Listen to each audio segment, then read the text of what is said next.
ओर से धीरे धीरे ख़त्म हो रहा है, लेकिन जितने भी लोग हैं सभी, आवाज़ तो बहुत दूर तक जा रही है, सभी सुनते भी जाएंगे, आनंद भी लेंगे और यहाँ भी जो है वो भी आनंद लेते रहेंगे।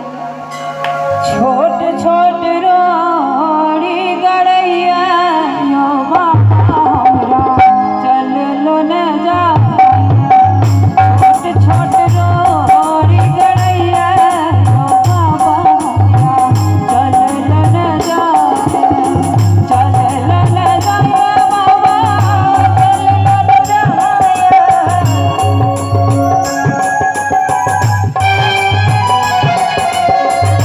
चल लो न जाया बाबा बोल लो न जाया, चल लो न जाया बाबा बोल लो न जाया,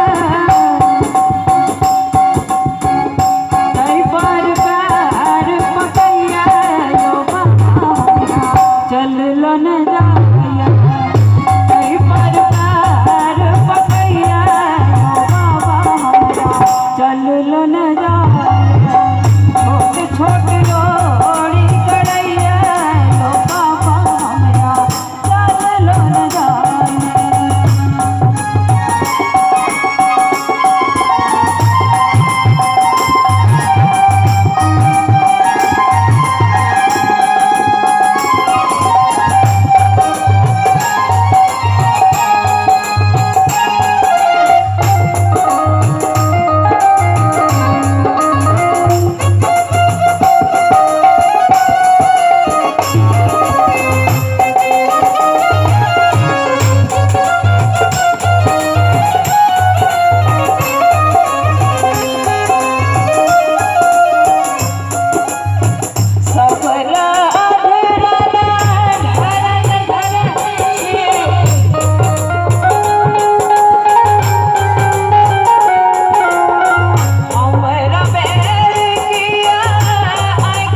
चम चम नवल चांद चमकै